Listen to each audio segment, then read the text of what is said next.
I've been waiting a long time to make this. Let me introduce you to my friend Jeff. Jeff has been a family friend of mine since I was about 6 years old. I believe that he is one of the most infamous people in the city of San Diego, partly because he was the founder and owner of the legendary thrift shops called Thrift Trader, and also for his great talent and presence in the musical world. 7 months and 7 wonders.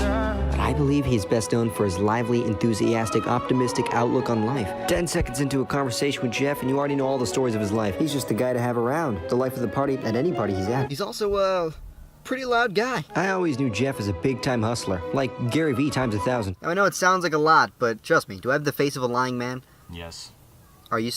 You're ruining this. Jeff was in many bands as he toured all around the country, even opening for artists such as B.B. King. Despite his many successes, not everything was as optimistic as his personality. He was very well known for owning a huge music store called Music Trader, which eventually ended up closing down. In 2011, he began to face some health issues, which would eventually impact his life in various ways, but never enough to take down his positivity.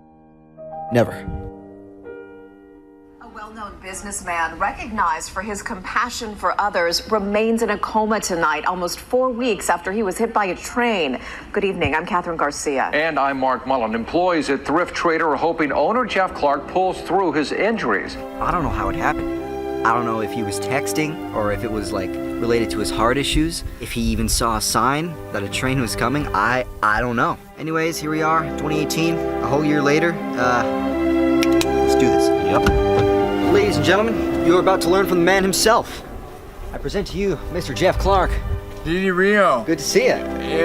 Once again, if you want to look at any positive for getting hit by a train, I get to meet world famous YouTube artists and Snapchat artist Didi Rio. Yes. Didi Rio. Well, you're right about the last thing. I wouldn't say the first two things are exactly correct. Well, I've been in the hospital for a year. I haven't been able to follow your career. No, I respect that. Yeah, I understand. And I well, apologize. It's good to see you. Hey.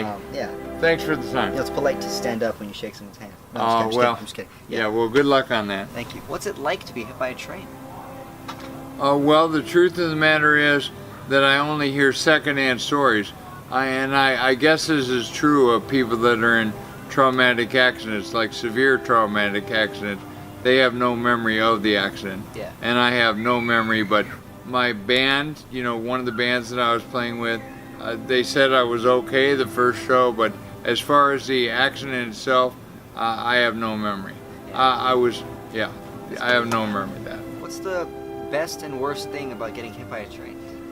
Well, the best thing, if you could say there's any good thing about getting hit by a train, is that, well, frankly, I was in the hospital for a year, and I got to think about my life and all the people that have been affected by my decisions, my drinking. So I guess I would have to say that year of time to think was a real benefit. What have you learned from this whole experience? Well, for instance, my first wife, you know, was an incredible foundation for me, and you know, we achieved great things. I wasn't honest with her about how I was feeling about our relationship, and what I would do now. I mean, we ended up divorced anyway, so you know, what I would do now is I would tell her what was bothering me, what I was hoping for, not in a complaining way, but just a truthful, honest way, which I believe is critical for every relationship. The big overview is honesty and communication. What was your reaction to all the press and all the news saying all these good things about you when the incident occurred? Yeah, you're right. It was on, you know, in many of the newspapers, the local papers. When I go out in public now, as a result of that, I get this on the street and in public often. Jeff Clark, is that you? I thought you were dead. That's a shocking thing to hear, but you know, I can see it. You know, if you can help people, I've always believed in that. Like, for instance, a number of the interviews that appeared on TV, you know, people said that I helped them, and you know, word was from around where my stores were that people were sad to see and hear because, well, the stores were gone for one thing. That's what these people said, and I appreciated that. That touched me. I guess what I've learned from this is that sometimes it takes a train. Would you agree?